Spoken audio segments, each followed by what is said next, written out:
ಈ ಪರಿಸರ ನಮ್ಮ ಬದುಕಿಗೆ ಹೊಸತಲ್ಲ. ವಿದ್ಯಾರ್ಥಿ ಜೀವನ ಇರ್ಬೋದು, ಬದುಕಿನ ಬೇರೆ ಬೇರೆ ಕಾಲಘಟ್ಟಗಳಿರ್ಬೋದು, ಓಡಾಟಗಳು ಈ ಪರಿಸರವನ್ನು ಕಂಡವರು. ಆದರೆ ಒಂದು ವಾರದ ಹಿಂದೆ ಇದೇ ಪರಿಸರದಲ್ಲಿ ಓಡಾಡುವ ಗೇರುಕಟ್ಟೆಯಿಂದ ಉಪ್ಪಿನಂಗಡಿ ಕಡೆಗೆ ಓಡಾಡುವಾಗ 15 ದಿನದ ಹಿಂದಿನ ನೆನಪುಗಳನ್ನು ಕಣ್ಮುಂದೆ ತರ್ತಾ ಇವತ್ತು ಹತ್ತಿರ ಹತ್ತಿರ ಪಿಲಿಗೂಡನ್ನು ದಾಟಿ ಬರುವಾಗ ಕಂಡ ದೃಶ್ಯಗಳು, ಕರಾಯವನ್ನು ಸಾಮೀಪ್ಯವನ್ನು ಪಡೆಯುವಾಗ ಕಂಡಂತ ಒಂದು ರೀತಿಯ ಅನುಭೂತಿ. ಪ್ರಾಯಶಃ ಕಲಿಯುಗದಲ್ಲಿ ನಾವು ಯಾವುದನ್ನು ಭಗವಂತನ ಸಾಕ್ಷಾತ್ಕಾರ ಅಂತ ಕರಿತೀವೋ, ಯಾವುದನ್ನು ಧೀಮಂತವಾದಂಥ ಅನುಭೂತಿ ಅಂತ ಕರಿತೀವೋ, ಆ ಅನುಭೂತಿಗೆ ಒಂದು ಪರ್ವಕಾಲವಾಗಿ ಕರಾಯದ ಮಹಲಿಂಗೇಶ್ವರನ ಬ್ರಹ್ಮಕಲಶೋತ್ಸವದ ಈ ಪರ್ವಕಾಲ ನಮ್ಮನ್ನೆಲ್ಲ ಒಂದು ರೀತಿಯಲ್ಲಿ ಸಂಮೋಹನಕ್ಕೆ ಒಳಪಡಿಸಿದೆ ಅನ್ನೋದನ್ನು ನೆನ್ಪಾಡ್ತಾ, ಆಹ್ವಾನ ಪತ್ರಿಕೆಯಲ್ಲಿ ಕರಾಯದ ಇತಿಹಾಸ, ಈ ದೇವಸ್ಥಾನದ ಹುಟ್ಟಿನ ಹಿಂದ್ಗಡೆ ನಡೆದಂತ ಘಟನಾವಳಿಗಳನ್ನು ಎಲ್ಲ ಆಹ್ವಾನ ಪತ್ರಿಕೆಯಲ್ಲಿ ಅತ್ಯಂತ ಅಕ್ಷರ ರೂಪದಲ್ಲಿ, ಸಾಹಿತ್ಯ ರೂಪದಲ್ಲಿ ಅತ್ಯಂತ ಅಚ್ಚುಕಟ್ಟಾಗಿ ಒಡಮೂಡಿಸುವಂತ ಪ್ರಯತ್ನ ಮಾಡಿದೆ.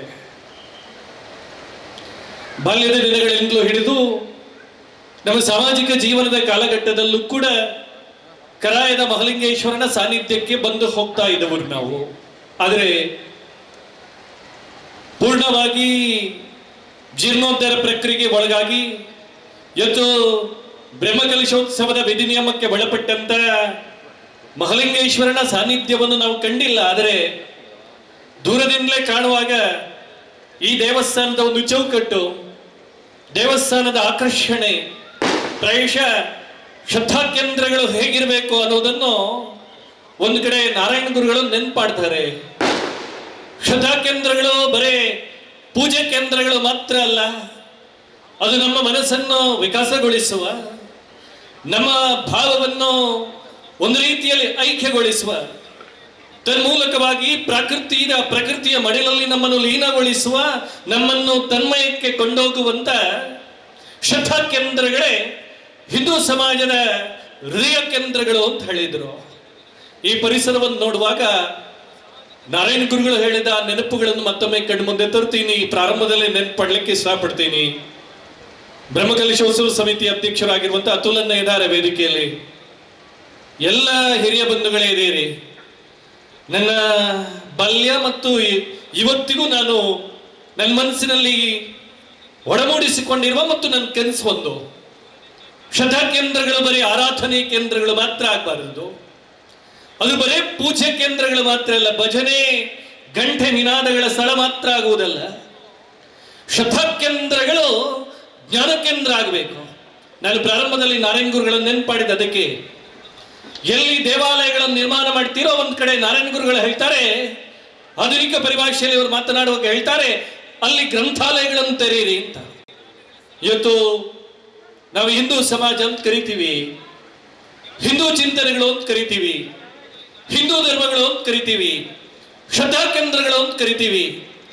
ಸಾವಿರಾರು ವರ್ಷಗಳ ಇತಿಹಾಸ ಇರುವ ಈ ನೆಲದ ಶ್ರದ್ಧಾ ಕೇಂದ್ರಗಳ ಪರಂಪರೆಗೆ ಹೋದರೆ ಅಲ್ಲಿ ಭಜನೆ ಗಂಟೆ ನಿನಾದಗಳ ಜೊತೆಗೆ ಮನಸ್ಸನ್ನು ವಿಕಸನಗೊಳಿಸುವ, ಭಾವವನ್ನು ಅರಳಿಸುವ, ತನ್ಮೂಲಕವಾಗಿ ಆ ಜೀವವೊಂದು ಸಮಾಜಕ್ಕೆ ತನ್ನನ್ನು ಅರ್ಪಿಸಿಕೊಳ್ಳುವ ಮಾನಸಿಕತೆಯನ್ನು ನಿರ್ಮಾಣ ಮಾಡುವಂತ ವಾತಾವರಣ ಇದೆ ಅನ್ನುವುದನ್ನು ವೇದಗಳು ನೆನಪಾಡ್ತದೆ, ನಮ್ಮ ಉಪನಿಷತ್ತುಗಳು ನೆನಪಾಡ್ತದೆ, ಭಾರತೀಯ ವೇದಾಂತ ಪರಂಪರೆ ನೆನಪಾಡ್ತದೆ. ಆ ಹಿನ್ನೆಲೆಯಲ್ಲಿ ನೋಡಿದಾಗ ಕರಾಯದಲ್ಲಿ ಅದಕ್ಕೊಂದು ಭೌತಿಕವಾದ ಸ್ವರೂಪವನ್ನು ಕೊಡಬಲ್ಲಂತ ಒಂದು ಭೂಮಿ ಇದೆ, ನೈಸರ್ಗಿಕ ಪರಿಸರ ಇದೆ.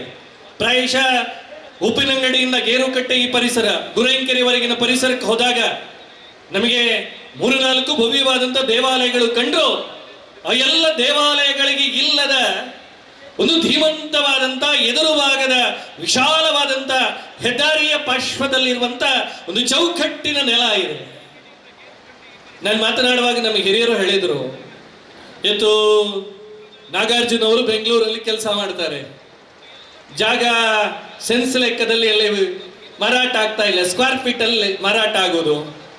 ಮಂಗಳೂರಿಗೂ ಸ್ಕ್ವೇರ್ ಫೀಟ್ ಬಂದಿದೆ, ಕರಾಯಕ್ಕೆ ಸ್ಕ್ವೇರ್ ಫೀಟ್ ಬಂದಿಲ್ಲ, ಬರುವ ದಿನ ಹೊರತುಪಡಿಸಿಲ್ಲ. ಒಂದು ಸ್ಕ್ವೇರ್ ಫೀಟ್ ಜಾಗಕ್ಕಾಗಿ ಬಡಿದಾಡುವ ಜನಗಳು, ಕೋರ್ಟ್ಗೆ ಅಲೆದಾಡುವ ಜನಗಳು, ವರ್ಷಗಟ್ಟಲೆ ಕೋರ್ಟು ದಾವೆ ಅಂತ ಕಳೆಯುವ ಜನಗಳ ಮಧ್ಯೆ ನಾನು ಈ ವೇದಿಕೆಯಲ್ಲಿ ಅತ್ಯಂತ ಅನುಭೂತಿಯಿಂದ ಹೇಳ್ತೇವೆ, ಒಂದು ಕುಟುಂಬ ಹತ್ತಿರ 1 ಎಕರೆ ಜಾಗವನ್ನು ಈ ದೇವಾಲಯಗಳಿಗೆ ದಾನ ರೂಪದಲ್ಲಿ ಕೊಟ್ಟದ್ದು ಹೌದಾದರೆ ಪ್ರಾಯಶಃ ಇದು ಸಮಾಜದ ಶಕ್ತಿ ಅಂತ ಹೇಳ್ತೀನಿ, ಇದು ಹಿಂದೂ ಸಮಾಜದ ಶಕ್ತಿ ಅಂತ ಹೇಳ್ತಾನೆ. ವೇದಿಕೆಯಲ್ಲಿ ಅತುಲನ್ನ ಇದ್ದಾರೆ ಅಥವಾ ಮುಖಗುತ್ತಿನ ಬಂಧುಗಳಿದ್ದಾರೆ ಅನ್ನೋದಕ್ಕೆ ನಾನು ನೆನ್ಪಾಡ್ತಾ ಇಲ್ಲ. ತಮ್ಮ ಪಾಲಿಗೆ ಬಂದ ಕುಟುಂಬದ ಪರಂಪರೆಯಿಂದ ಸಿಕ್ಕಿದ ಜಾಗವನ್ನು ಕರಾಯದ ಮಹಾಲಿಂಗೇಶ್ವರನಿಗೆ ಬಿಟ್ಟು ಕೊಡ್ತೇನೆ ಅನ್ನುವಂತ ಭಾವ ಅರಳಿದೆಯಲ್ಲ, ಆ ಭಾವದ ಮುಖೇನವಾಗಿ ಈ ಶ್ರದ್ಧಾಕೇಂದ್ರ ಇವತ್ತು ಜಾಜಲ್ಯಪೂರ್ಣವಾಗಿ ಬೆಳಗುವ ಒಂದು ಸ್ಥಿತಿಯ ನಿರ್ಮಾಣ ಆಗಿದೆಯಲ್ಲ, ಖಂಡಿತವಾಗಿ ಈ ನೆಲದ ಶ್ರದ್ಧೆ ಮತ್ತು ಚೈತನ್ಯದ ಹಿಂದುಗಡೆ ಈ ಕುಟುಂಬದ ಶಕ್ತಿ ಇದೆ ಅನ್ನೋದನ್ನು ನೆನ್ಪಾಡ್ದ.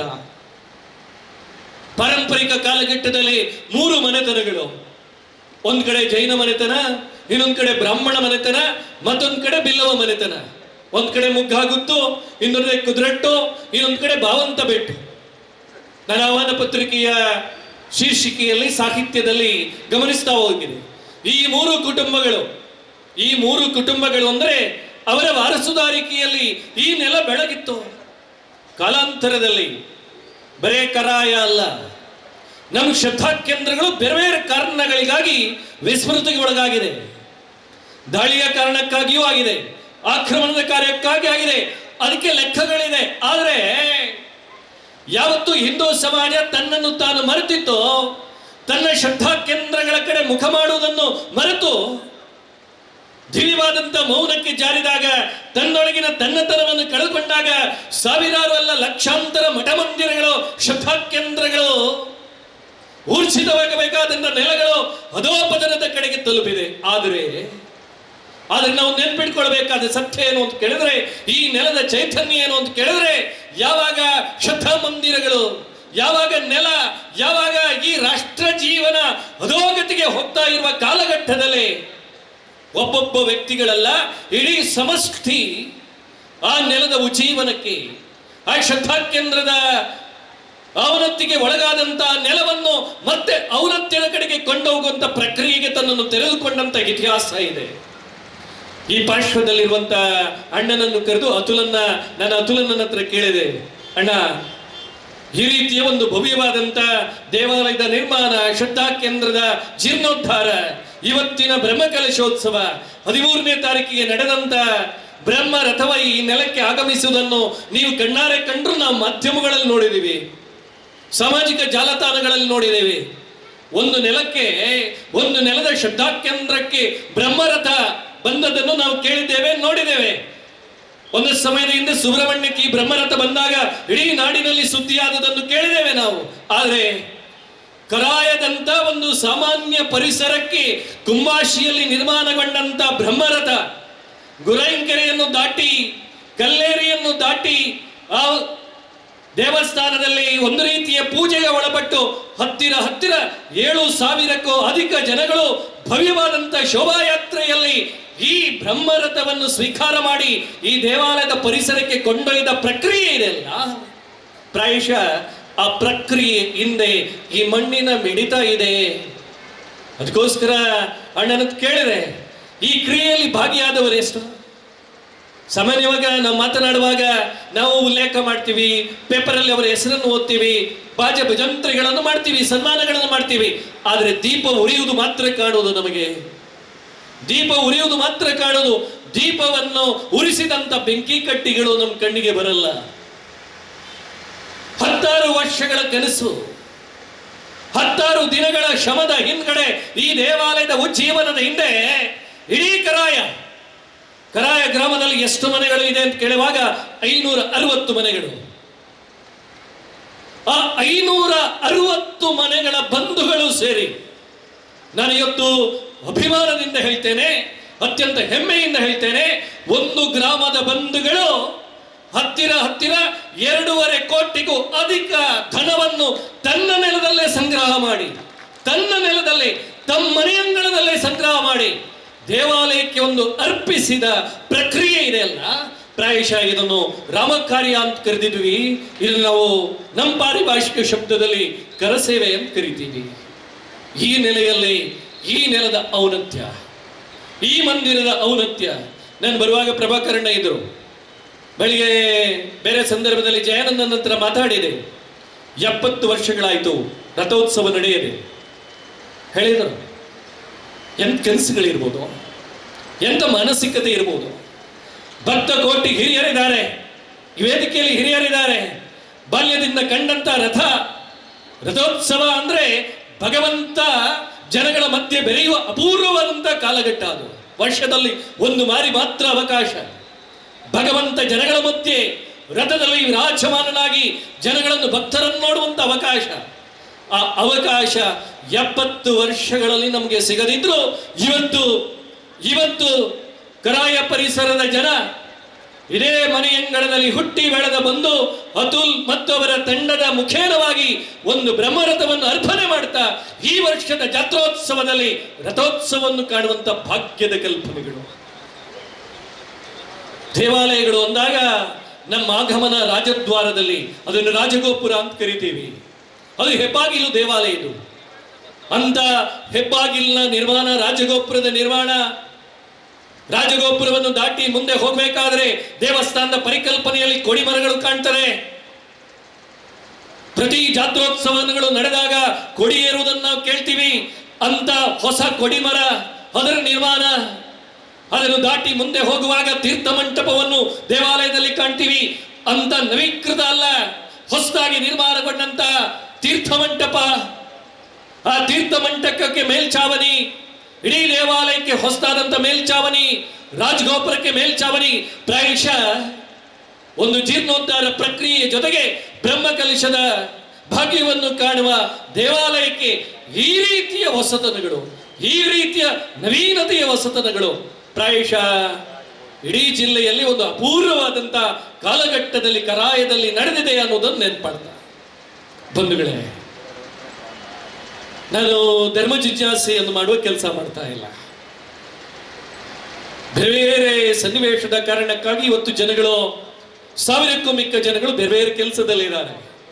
ಅನ್ನಛತ್ರಕ್ಕೆ ಹೋದಾಗ ಹುಡುಗರ ಅಲ್ಲಿಯ ಕೆಲಸಗಳು, ದೇವರ ಅಂಗಣಕ್ಕೆ ಹೋದಾಗ ಮೊನ್ನೆ ನಾವು ಪದ್ಮುಂಜದ ಕಣಿಯೂರಿನ ಉಮಾಮಹೇಶ್ವರನ ಬ್ರಹ್ಮಕಲಶವನ್ನು ಕಣ್ತುಂಬಿಸಿಕೊಂಡವರು ನಾವು. ಒಂದು ಬ್ರಹ್ಮಕಲಶ ಜೀರ್ಣೋದ್ಧಾರ ಅಂದ್ರೆ ಅಲ್ಲಿಯ ಸೇವೆಯ ಪ್ರಕ್ರಿಯೆಗಳು ಬೇರೆ ಬೇರೆ ಭಾಗದಲ್ಲಿ ಇರ್ತದೆ. ಕಾರ್ಯಕ್ರಮ ಅಂದಾಗ ಹೀಗೆ ಸೌಜನ್ಯಕ್ಕಾಗಿ ಬಂದು ಕೂತ್ಕೊಳ್ತೀವಿ, ಆದರೆ ಆಲಿಸುವಂತ ಮಾನಸಿಕತೆ ನಮ್ಮೊಳಗಡೆ ಇದೆ. ಇದು ಯಾಕೆ ಶ್ರದ್ಧಾ ಕೇಂದ್ರಗಳು, ಯಾವ ಕಾರಣಕ್ಕಾಗಿ ಇದರ ಜೀರ್ಣೋದ್ಧಾರ ಆಗಬೇಕು, ಬ್ರಹ್ಮಕಲಶದ ಔಚಿತ್ಯಗಳೇನು ಅನ್ನುವುದರ ಬಗ್ಗೆ ತುಂಬಾ ಚರ್ಚೆಗಳು ನಡೀತದೆ. ಆ ಚರ್ಚೆಗೆ ನಾನು ಹೋಗ್ತಾ ಇಲ್ಲ. ಆದರೆ ಒಂದು ಅತೀತವಾದಂಥ ಶಕ್ತಿಯನ್ನು ಹಿಂದೂ ಸಮಾಜ ಸಾವಿರಾರು ವರ್ಷಗಳಿಂದ ಒಪ್ಪಿಕೊಂಡು ಬಂದಿದೆ. ಆ ಶಕ್ತಿಗೆ ತಲೆಬಾಗಿದೆ. ಆ ಶಕ್ತಿಯಿಂದ ಚೈತನ್ಯವನ್ನು ಪಡೆದಿದೆ. ಆ ಚೈತನ್ಯವನ್ನು ತನ್ನೊಳಗೆ ಗರ್ಭಿಸಿಕೊಂಡು ಸಮಾಜಕ್ಕೆ ಕೊಡುವಂತ ಕೆಲಸ ಮಾಡ್ತದೆ. ಪ್ರಾಯಶಃ ಪ್ರಪಂಚದ ಎಲ್ಲ ಧರ್ಮ ಕೃತಿಗಳ ವ್ಯಾಖ್ಯಾನಗಳು, ಎಲ್ಲ ಧರ್ಮಗಳ ಜಿಜ್ಞಾಸೆಯ ಆಧಾರದಲ್ಲಿ ಹಿಂದೂ ಧರ್ಮದ ಇತಿವ್ಯಾಪ್ತಿಗೆ ಬಂದಾಗ ಎಂಥ ಉದಾತ್ತ ಚಿಂತನೆಗಳು, ಸರ್ವಭೂತ ಹಿತ, ಎಲ್ಲರ ಹಿತ. ಈ ಕಲ್ಪನೆಗಳು ಪ್ರಪಂಚದ ಯಾವ ಧರ್ಮ ಕೃತಿಗಳಲ್ಲೂ ಕಾಣಲಿಕ್ಕೆ ಸಾಧ್ಯ ಇಲ್ಲ. ನಾನು ನೀನು ನಿನಗೆ ಒಳ್ಳೇದಾಗ್ಲಿ, ನಿನ್ನ ಕುಟುಂಬಕ್ಕೆ ಒಳ್ಳೇದಾಗ್ಲಿ ಅಲ್ಲಿಗೆ ಸೀಮಿತವಾಗಲಿಲ್ಲ. ಸರ್ವೇ ಜನ ಸುಖಿನೋ ಭವಂತು, ಇಡೀ ಜಗತ್ತಿಗೆ ಸುಮಂಗಳವಾಗಲಿ, ಮಳೆ ಬೆಳೆ ಆಗಲಿ, ಎಲ್ಲ ಕಡೆ ಆಗಲಿ, ಸಜ್ಜನ ಶಕ್ತಿಗೆ ಕರುಣೆ ಉಕ್ಕಿ ಬರಲಿ, ಚೈತನ್ಯ ಸಿಗಲಿ. ಪ್ರಾಯಶಃ ಈ ರೀತಿಯ ಚಿಂತನೆಯ ಆಧಾರದಲ್ಲಿ ಸಾವಿರಾರು ವರ್ಷದ ಈ ನೆಲ ಬೆಳೆದು ಬಂದ ಪರಂಪರೆಯನ್ನು ಒಬ್ಬ ಹಿಂದುವಾಗಿ ನಾನು ಅರ್ಥ ಮಾಡ್ಕೊಳ್ಳೋದು ಬೇಡವಾ? ಬಂಧುಗಳೇ, ತಪ್ಪು ತಿಳ್ಕೊಳ್ಬೇಡಿ. ಹಿಂದೂ, ಹಿಂದುತ್ವ, ಹಿಂದೂ ಧರ್ಮ, ಈ ಮೂರು ಪದಗಳು. ನಾನು ಇವತ್ತು ಉಪನ್ಯಾಸಕನಾಗಿ ಕೆಲಸ ಮಾಡುವವನು, ಸಮಾಜದ ಬೇರೆ ಬೇರೆ ಸ್ತರದಲ್ಲಿ ಕೆಲಸ ಮಾಡುವವರು ಇದ್ದಾರೆ ಇಲ್ಲಿ. ಈ ಮೂರು ಪದಗಳು ಕಳೆದ 25-30 ವರ್ಷಗಳಲ್ಲಿ ಚರ್ಚೆಗೆ ಒಳಪಟ್ಟಷ್ಟು ಬೇರೆ ಯಾವ ಪದವೂ ಒಳಪಟ್ಟಿಲ್ಲ. ನಾನು ಹೊಸ ವ್ಯಾಖ್ಯಾನವನ್ನು ಕೊಡ್ತಾ ಇಲ್ಲ. ಹಿಂದೂ ಅನ್ನುವಂತಹ ಪದ ಇದೆಯಲ್ಲ, ಅದು ಇವತ್ತು ನಿನ್ನೆ ಹುಟ್ಕೊಂಡಂತ ಪದ ಅಲ್ಲ. ಅದು ಸಾವಿರಾರು ವರ್ಷಗಳ ಈ ನೆಲದ ಪುರಾಣಗಳ ಹಿನ್ನೆಲೆಗೆ ಹೋದರೆ ಒಂದ್ ಕಡೆ ಪುರಾಣದಲ್ಲಿ ಒಂದ್ ಕಡೆ ಶ್ಲೋಕ ಬರುತ್ತದೆ. ಹಿಮಾಲಯಂ ಸಮಾರಭ್ಯ ಯಾವದಿಂದು ಸರೋವರಂ ತಂ ದೇವ ನಿರ್ಮಿತ ದೇಶಂ ಹಿಂದೂಸ್ತಾನಂ ಪ್ರಚಕ್ಷತೆ. ಬೃಹಸ್ಪತಿ ಪುರಾಣದಲ್ಲಿ ಉಲ್ಲೇಖಗೊಂಡಂತ ಈ ಶ್ಲೋಕ ಇವತ್ತು ನಿನ್ನೆ 100 ಅಲ್ಲ, ಸಾವಿರಾರು ವರ್ಷಗಳ ಹಿಂದೆ ನಮ್ಮ ಪರಂಪರೆಯಲ್ಲಿ ಉಜ್ಜೀವನಗೊಂಡಂತ ಒಂದು ಪುರಾಣ. ಆ ಪುರಾಣ ಕೃತಿಯಲ್ಲೇ ಹಿಂದೂ ಅಂದ್ರೆ ಯಾರು ಅಂತ ಹೇಳ್ತದೆ. ಆ ಹಿಂದೂ ಅನ್ನುವಂತ ಶಬ್ದಕ್ಕೆ ಒಂದು ಸಿದ್ಧವಾದಂತ ಚೌಕಟ್ಟಿಲ್ಲ.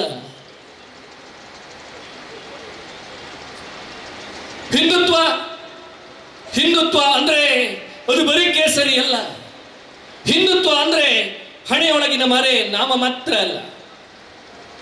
ಇವತ್ತಿನ ನಮ್ಮ ಕಾರ್ಯಕ್ರಮಕ್ಕೆ ಕಾಪು ವಿಧಾನಸಭಾ ಕ್ಷೇತ್ರದ ಆದರಣೀಯ ಶಾಸಕರಾಗಿರುವಂತಹ ಗುರುಮೆ ಸುರೇಶ್ ಶೆಟ್ಟಿ ಅವರು ಆಗಮಿಸಿದ್ದಾರೆ. ಅವರನ್ನು ಅತ್ಯಂತ ಪ್ರೀತಿಯಿಂದ ಈ ಕಾರ್ಯಕ್ರಮದ ವೇದಿಕೆಗೆ ಆಹ್ವಾನಿಸ್ತಾ ಇದ್ದೀನಿ.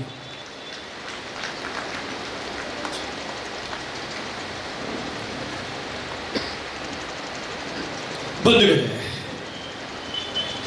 ಹಿಂದುತ್ವದ ವ್ಯಾಖ್ಯಾನಗಳಿಗೆ ಬಂದಾಗ ನಾನು ಮತ್ತೆ ನೆನಪಾಡ್ತೇನೆ. ಹಿಂದುತ್ವ ಅಂದ್ರೆ ಅದು ಬರೀ ಕೇಸರಿ, ಹಣೆಯ ನಾಮಗಳು, ನಾವು ಧರಿಸುವ ಕುಂಕುಮ, ಅದಕ್ಕೆ ಮಾತ್ರ ಸೀಮಿತ ಆಗಿಲ್ಲ. ಹಿಂದುತ್ವ ಅಂದ್ರೆ ಅದು ಜೀವನ, ಅದು ಈ ನೆಲದ ಜೀವನ ದರ್ಶನ, ಅದು ಈ ನೆಲದ ತಾತ್ವಿಕತೆ. ಅದು ನಾನು ಅದನ್ನೇ ಪ್ರಾರಂಭದಲ್ಲಿ ನೆನಪಾಡಿದ್ದು. ಇವತ್ತು ಭೂಮಿಯ ರೇಟ್ಗಳು ಹೇಗಿದೆ ಅನ್ನುವಂತ ಈ ಕಾಲಘಟ್ಟದಲ್ಲೂ ಪ್ರಾಯಶಃ ಕರಾಯದ ಮಹಾಲಿಂಗೇಶ್ವರನ ಎದುರು ಭಾಗದ ಜಾಗದ ಒಬ್ಬ ಯಜಮಾನ ಮನಸ್ಸು ಮಾಡಿದರೆ ತಾನು ಸಂಪಾದನೆ ಮಾಡಿದ ದುಡ್ಡಿನಲ್ಲಿ ದೊಡ್ಡ ಕಾಂಪ್ಲೆಕ್ಸ್ಗಳನ್ನು ಕಟ್ಟಿ ಬಾಡಿಗೆಗೆ ಅಂಗಡಿಗಳನ್ನು ಕೊಡಬಹುದಿತ್ತು. ಆದರೆ ಅದೆಲ್ಲವನ್ನು ಆತ ಮರೆತು ನನ್ನೂರಿನ ಸಿದ್ಧಾಕೇಂದ್ರ, ನಮ್ಮ ಮಹಾಲಿಂಗೇಶ್ವರ, ಕರಾಯದ ಮಹಾಲಿಂಗೇಶ್ವರ ಅನ್ನುವಂಥ ಅನುಭೂತಿಯಿಂದ ಈ ನೆಲವನ್ನು ದೇವಾಲಯಕ್ಕೆ ಒಪ್ಪಿಸಿದೆಯಲ್ಲ, ನಾವು ಇದನ್ನು ಹಿಂದುತ್ವ ಅಂತ ಕರೆದದ್ದು. ಇದು ಈ ನೆಲದ ಜೀವನ ದರ್ಶನ, ಇದು ಈ ನೆಲದ ತಾತ್ವಿಕತೆ. ಹಾಗಾಗಿ ಹಿಂದುತ್ವ ಅಂದ್ರೆ ಅದೊಂದು ಸಂಕುಚಿತ ಪದ ಅನ್ನುವುದ ಭಾವದಿಂದ ನಾವು ಹೊರಗೆ ಬರಬೇಕು. ಅದು ವಿಶಾಲವಾದಂಥ ದೃಷ್ಟಿಕೋನ. ಅದು ಹಿಂದೂ ಧರ್ಮ ಮತ ಅನ್ನುವಂಥ ಕಲ್ಪನೆಯಿಂದ ಹೊರಗೆ ಬಂದು ಧಾರಣ ಧರ್ಮ ಉಲ್ಲೇಖ ಮಾಡ್ತಾರೆ. ಧರ್ಮ ಧರಿಸ್ತದೆ, ಆಧರಿಸ್ತದೆ. ಅದು ಮಾತ್ರ ಅಲ್ಲ, ಧರ್ಮ ನಮ್ಮನ್ನು ಎಚ್ಚರಿಸ್ತದೆ, ನನ್ನ ಕರ್ತವ್ಯವನ್ನು ನೆನಪು ಮಾಡ್ತದೆ. ನಿಮಗೆ ಆಶ್ಚರ್ಯ ಆಗ್ಬೋದು. ಕಾರ್ಯಕ್ರಮದಲ್ಲಿ ಸ್ವಾಗತ ಮಾಡುವಾಗ ಹೇಳಿದ್ರು, ಎತ್ತನ ಮಾಮರ ಎತ್ತನ ಕೋಗಿಲೆ ಎತ್ತನದ ಎತ್ತಿನ ಸಂಬಂಧ, ಎಲ್ಲಿಯ ಕರಾಯ ಎಲ್ಲಿಯ ಬೆಂಗಳೂರು.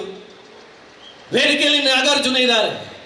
ಅದನ್ನು ಮಾತಾಡುವಾಗ ಹೇಳಿದ್ರು, ನನ್ನ ಬಿಸ್ನೆಸ್ ಪಾರ್ಟ್ನರ್ ಅಂತ ಹೇಳಿದ್ರು, ನಾವು ಒಟ್ಟಿಗೆ ಇರುವವರು ಅಂತ ಹೇಳಿದ್ರು. ಸಂಪಾದನೆ ಮಾಡಿದರು. ಈ ಸಂಪಾದನೆಯಿಂದ ಪ್ರಪಂಚದ ಮೂಲೆ ಮೂಲೆಗಳಿಗೆ ಕುಟುಂಬವನ್ನು ಕೊಂಡೋಗಬಹುದಿತ್ತು. ವರ್ಷದಲ್ಲಿ 3 ತಿಂಗಳು ಯಾವುದೋ ದೇಶದಲ್ಲಿ ನಿಂತು ಮೋಜು ವಸ್ತು ಮಾಡಬಹುದಿತ್ತು. ಮನಸ್ಸು ಒಪ್ಪಲಿಲ್ಲ. ನಾನು ಸಮಾಜದಿಂದ ಪಡೆದದ್ದು, ಸಮಾಜದಿಂದ ದತ್ತವಾದಂಥ ಶಕ್ತಿ ನನ್ನದು. ಆ ಶಕ್ತಿ ನನ್ನ ಸಮಾಜಕ್ಕೆ ವಿನಿಯೋಗ ಆಗಬೇಕು ಅನ್ನುವಂಥ ಕಾರಣಕ್ಕಾಗಿ ಅತುಲ್ ಅವರ ಒಡನಾಡಿ ಈ ಕರಾಯಕ್ಕೆ ಬಂದು ಕರಾಯದ ರಾಜಗೋಪುರಕ್ಕೆ 25 ಲಕ್ಷ ಮೊತ್ತದ ಆ ಪೌಳಿಯ ನಿರ್ಮಾಣಕ್ಕೆ ಕೊಡುಗೆಯನ್ನು ಕೊಟ್ಟಿದ್ದಾರಲ್ಲ, ಇದು ಧರ್ಮ ನೆನಪಾಡುದು. ನನ್ನ ಕರ್ತವ್ಯವನ್ನು ಒಬ್ಬ ಉದ್ಯಮಿ ಅವನಿಗೂ ಧರ್ಮ ಇದೆ, ಒಬ್ಬ ತಂದೆ ಅವನಿಗೂ ಪಿತೃ ಕಾರ್ಯ ಇದೆ, ಒಬ್ಬ ಮಗ ಅವನಿಗೂ ಧರ್ಮ ಇದೆ, ಒಬ್ಬಳು ತಾಯಿ ಅವಳಿಗೂ ತಾಯಿಯ ಧರ್ಮ ಇದೆ, ಒಬ್ಬ ರಾಜ ಅವನಿಗೆ ಪ್ರಭು ಧರ್ಮ ಇದೆ, ಒಬ್ಬ ಪ್ರಜೆಗೂ ಒಂದು ಕಾರ್ಯ ಇದೆ. ಇದನ್ನು ನೆನಪಾಡ್ತದ್ರಿ ಹಿಂದೂ ಧರ್ಮ. ಇದನ್ನ ನೆನಪಾಡ್ತದೆ. ಅದಕ್ಕೋಸ್ಕರ ನಾನು ನಿಮ್ಮ ಜೊತೆಗೆ ಮಾತುಗಳನ್ನು ಹಂಚಿಕೊಂಡದ್ದು ಹಿಂದುತ್ವ, ಹಿಂದೂ ಧರ್ಮ ಅನ್ನುವಂಥ 3 ಪದಗಳನ್ನು ಯಾವುದೇ ಕಾರಣಕ್ಕೂ ಮುಂದಿನ ದಿನಗಳಲ್ಲಿ ಅದು ಚರ್ಚೆಯ ಸಂಗತಿಗಳಲ್ಲ. ನನ್ನ ಬದುಕೋದು ಅದು ಯಾರ ವಿರುದ್ಧದ ಹೇಳಿಕೆಗಳಲ್ಲ. ಅದು ನನ್ನ ಸಂಸ್ಕಾರ, ಅದು ನನ್ನ ಸಂಸ್ಕೃತಿಯ ಭಾಗ ಅನ್ನುವುದನ್ನು ನಾವು ಧ್ಯಾನಿಸಿಕೊಳ್ಳಬಹುದು. ಸಂಘಚದ್ದಂ ಸಂಘದ್ವದ್ವಂ ಸಮೋ ಮನಾಸನಿ ಜಾನತಾನ. ಋಗ್ವೇದದ ಒಂದು ಮಂತ್ರ. ಒಂದೇ ಮನಸ್ಸಿನವರಾಗಿ, ಒಂದೇ ಭಾವದವರಾಗಿ ಯಾವತ್ತು ನಾವು ಒಂದೇ ಮನಸ್ಸಿನವರಾಗ್ತೀವೋ, ಒಂದೇ ಭಾವದವರಾಗ್ತೀರೋ ನಮ್ಮೊಳಗೆ ಜಾಗೃತಿ ಬರುತ್ತದೆ. ಅದಕ್ಕೆ ನಾನು ನೆನಪಾಡಿದ್ದು 7,000 ಜನ ಬ್ರಹ್ಮದ ರಥದ ಶೋಭಾಯಾತ್ರೆಯಲ್ಲಿ ಭಾಗಿಯಾಗಿದ್ದು ಅತುಲನ್ನ ಭಾರಿ ಪ್ರೀತಿಯಿಂದ ಹೇಳಿದರು. ಅಲ್ಲಿ 7,000 ಇದ್ರೆ ಇಲ್ಲಿ ಬರುವಾಗ ಜನ ಕರಗಲಿಲ್ಲ. ಈ ಮೈದಾನದೊಳಗಡೆ 4,000ಕ್ಕೂ ಅಧಿಕ ಜನಗಳು ಪುನೀತರಾಗಿ ಬಂದರು. ಆ ಪುನೀತತೆ, ಆ ಚೈತನ್ಯ, ಆ ಶಕ್ತಿ ಯಾವಾಗ ಬರ್ತದೆ? 560 ಮನೆಗಳು 60 ರೀತಿಯಲ್ಲಿ ವಿಭಾಗ ಆಗಲಿಲ್ಲ. ಅವನು ಶೆಟ್ಟಿ, ಇವನು ಗೌಡ, ಅವನು ಬಿಲ್ಲವ, ಇವನು ಜೈನ, ಇವನು ಬ್ರಾಹ್ಮಣ, ಅವನು ಶೂದ್ರ ಅನ್ನುವಂಥ ಭಾವದಿಂದ ವಿಚ್ಛಿನ್ನವಾಗಿಲ್ಲ. ನಾವು ಒಂದು ಕರಾಯ ಗ್ರಾಮ ಒಂದು ಅನ್ನುವಂಥ ಭಾವದ ಕಾರಣಕ್ಕಾಗಿ 560 ಹಿಂದೂ ಮನೆಗಳು. ತಪ್ಪು ತಿಳ್ಕೊಳ್ಬೇಡಿ, ನಂಗೆ ಗೊತ್ತು ಈ ಪರಿಸರದಲ್ಲಿ ಅನ್ಯ ಧರ್ಮೀಯರು ಅಂತ ನಾನು ಯಾವತ್ತೂ ಹೇಳಲ್ಲ. ಈ ನೆಲವನ್ನು ಒಪ್ಪಿಕೊಂಡವರು, ಈ ನೆಲದ ಚಿಂತನೆಗೆ ಅರ್ಪಿಸಿಕೊಂಡವರು ಎದುರುಗಡೆ ಕಾಣ್ತಾ ಇದ್ದಾರೆ ಅಣ್ಣ. ಎಲ್ಲ ಬೇರೆ ಬೇರೆ ಧರ್ಮದ ಚಿಂತನೆಗಳಿಗೆ ಒಳಪಟ್ಟ ಜನಗಳಿದ್ದಾರೆ. ಅದೆಲ್ಲದರ ಮಧ್ಯದಲ್ಲೂ ಊರಿನ ಶ್ರದ್ಧಾಕೇಂದ್ರ ಬಂದು ಉಜ್ಜೀವನ ಪಡೆಯುವ ಹೊತ್ತಿಗೆ ಜಾತಿಯ ನೆಲೆಯಲ್ಲಿ ಸಮಾಜ ವರ್ಗೀಕೃತವಾಗದೆ ಸಾಮರಸ್ಯದ ನೆಲೆಯಲ್ಲಿ ಐಕ್ಯಗೊಂಡಿದೆಯಲ್ಲ, ಇದು ಧರ್ಮ ಕಾರ್ಯ, ಇದು ಶ್ರದ್ಧಾಕೇಂದ್ರದ ತಾಕತ್ತು ಅನ್ನುವುದನ್ನು ನೆನಪಾಡ್ತಾ ಬಂಧುಗಳೇ, ಕಾಲಘಟ್ಟದ ಈ ಹೊತ್ತಲ್ಲಿ ಒಂದು ಕಡೆ ಶ್ರದ್ಧಾಕೇಂದ್ರಗಳು ಬೆಳಗ್ತಾ ಇದೆ.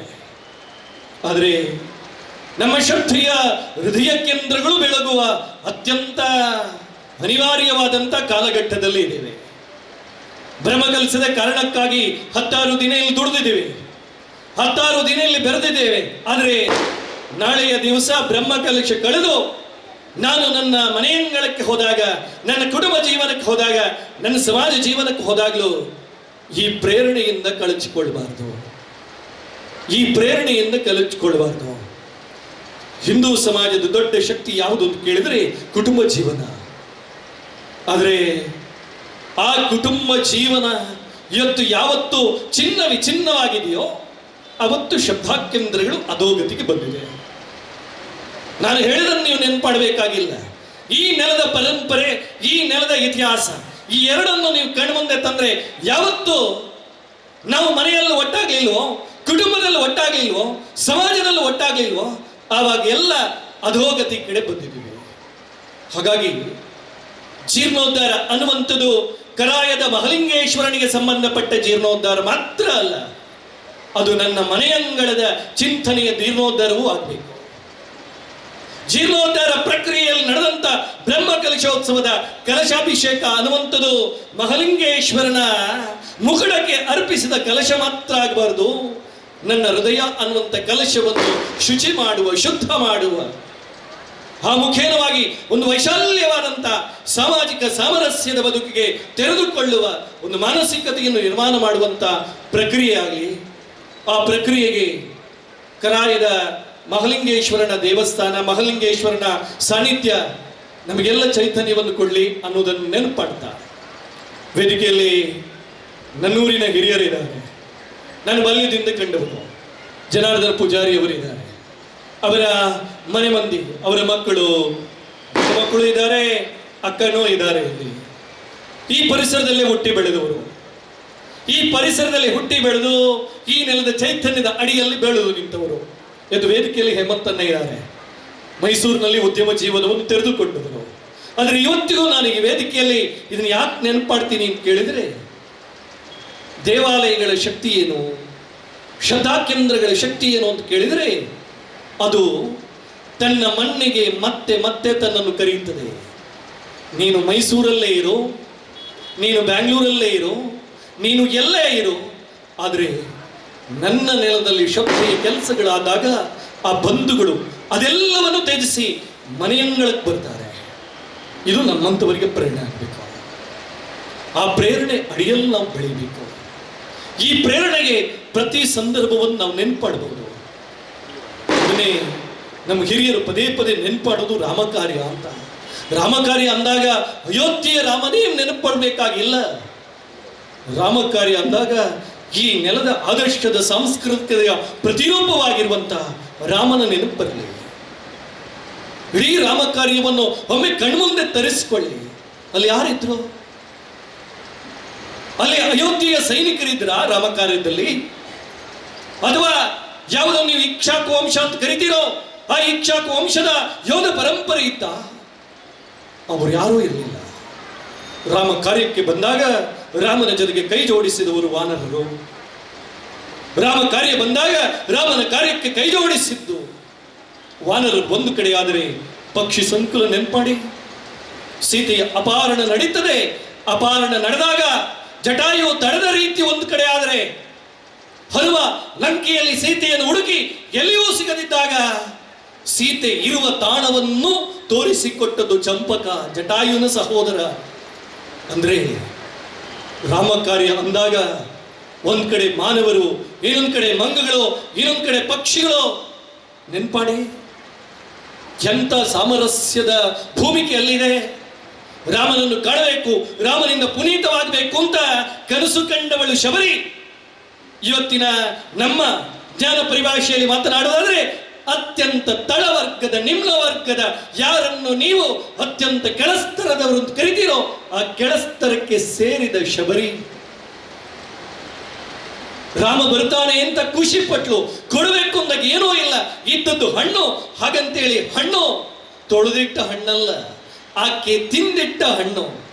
ಆ ಹಣ್ಣನ್ನು ರಾಮನಿಗೆ ಕೊಟ್ಟಾಗ ರಾಮ ಆ ಕಡೆ ಈ ಕಡೆ ಎಲ್ಲೂ ನೋಡಲಿಲ್ಲ. ಅತ್ಯಂತ ಅಸನ್ಮುಖಿಯಾಗಿ ಆ ಹಣ್ಣನ್ನು ಸ್ವೀಕರಿಸಿದ ಪರಂಪರೆಯ ಕತೆ ನಮ್ಮ ಪ್ರೇರಣೆ ಆಗ್ಬೇಕಲ್ಲ.